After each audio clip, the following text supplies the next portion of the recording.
Have you ever felt that icy grip of anxiety? That sudden, heart-dropping moment when a simple question from a woman, the woman in your life, felt like a trap? A loaded gun pointed straight at your peace of mind?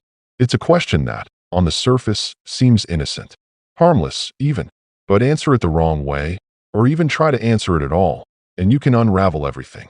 Your confidence, your relationship, your very sense of self. Today, we're going to expose this psychological minefield and arm you with the ancient wisdom of Stoicism to not just survive it, but to thrive beyond it. Stay with me, because what you're about to learn isn't just about relationships. It's about reclaiming your power. Part number 1. The anatomy of the trap. Welcome back. Let's not beat around the bush. The question I'm talking about, the one that's a psychological snare for so many, often comes in many forms, but its essence is this. What are you thinking? Sounds simple, right? Harmless curiosity. But think about it. When is this question usually asked? It's rarely when you're both laughing, deeply engaged, or sharing a joyful moment. No, it's often when you're quiet, distant, perhaps lost in thought about work, a problem, or even just enjoying a moment of internal solitude. And what's the immediate internal reaction for many men? Panic. Oh God, what am I thinking? Is it good enough? Is it what she wants to hear? Am I thinking about her enough? If I say nothing, will she feel rejected? If I say what I'm really thinking, about the leaky faucet, my boss, or just the existential dread of Tuesday, will she understand, or will she feel unimportant? This isn't just about miscommunication. It's about a fundamental difference in how men and women often process and communicate. For many women, sharing thoughts and feelings is a primary way to connect and build intimacy. For many men, introspection and problem-solving often happen in silence, and sharing every thought isn't always the default mode of connection. Neither is right or wrong, but the collision point can be devastating that we're conditioned to believe that intimacy means absolute transparency. But what if that transparency, when forced, actually pushes connection away? What if trying to articulate the inarticulable or sharing thoughts that are half-formed actually creates more distance, more misunderstanding, and more resentment? This isn't just a relationship problem. It's a profound challenge to your inner peace. Part number 2. The Stoic prescription. Internal versus external. So, how do we navigate this minefield? This is where the ancient wisdom of Stoicism becomes not just helpful, but absolutely essential. The Stoics, like Epictetus and Marcus Aurelius, understood human psychology with astonishing depth. Their core teaching here is about distinguishing between what is within our control and what is outside our control. Your thoughts? They are largely within your control. Your internal world, your judgments, your reactions, these are your dominion. But the other person's interpretation of your thoughts? Their feelings about your silence or your answer? Their expectations of what you should be thinking? Those are entirely outside your control. This is a crucial, heart-wrenching realization for many men. We often try to manage other people's emotions. We try to mold our internal world to fit their external expectations. We become chameleons, losing ourselves in the process, all to avoid conflict or disappointment. The Stoic path demands that you stop trying to control the uncontrollable. You cannot control what she will think if you say nothing. You cannot control if she will feel neglected if your thoughts aren't about her. But you can control your honesty, your self-respect, and your commitment to your own internal integrity. Marcus Aurelius wrote, "You have power over your mind, not outside events. Realize this, and you will find strength." This isn't about being cold or unfeeling. It's about self-preservation. It's about understanding that you are not responsible for another person's emotional reactions to your internal state. You are only responsible for your virtuous actions and your integrity. Part number 3. The empowered response. Stoic strategies. So, when that question comes, what are you thinking? What do you do? The Stoic answer is not about manipulation or avoidance, but about honesty, boundaries, and self-respect. Strategy 1.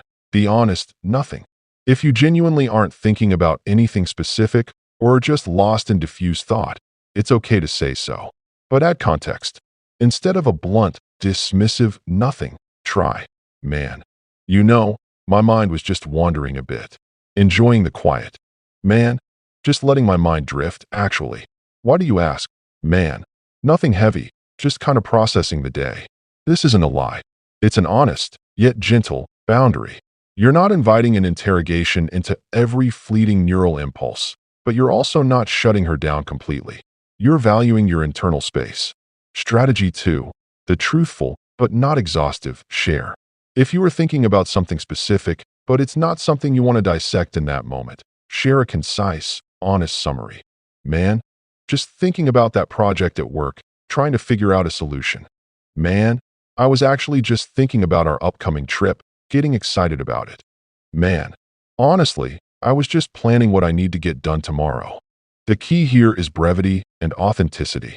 You're not opening the floodgates to every intricate detail unless you want to.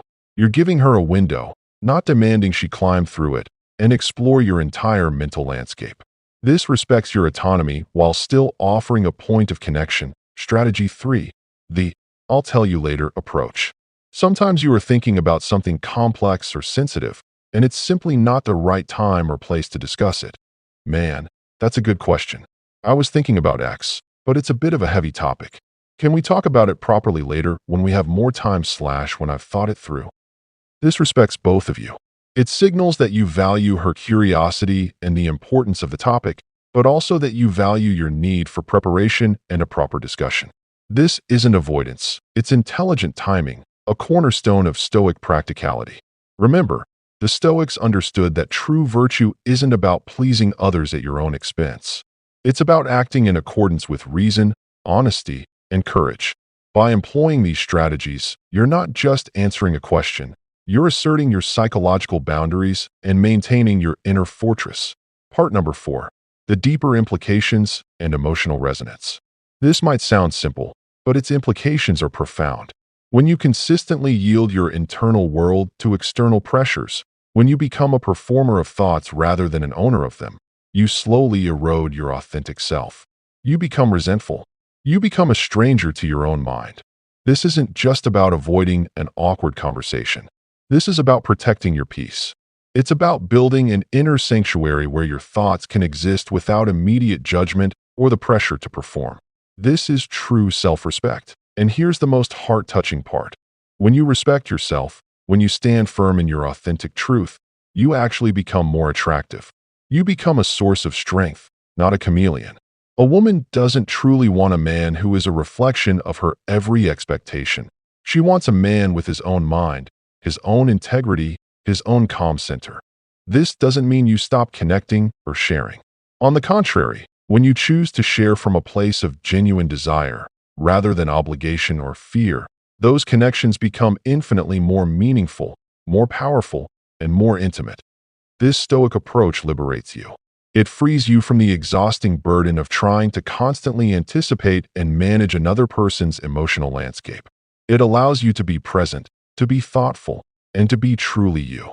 It teaches you that your value isn't derived from how well you answer a difficult question, but from the integrity with which you live your life. So, the next time that question comes, remember your power. Remember the Stoic distinction. Respond with honesty, clarity, and self-respect. Reclaim your internal world. Your peace depends on it. Your relationships will flourish because of it.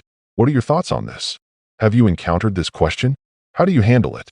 Share your experiences in the comments below. Like this video if it resonated with you. Subscribe for more Stoic wisdom, and hit that notification bell so you don't miss our next deep dive into mastering your mind. Until next time, stay strong, stay wise, and guard your inner citadel.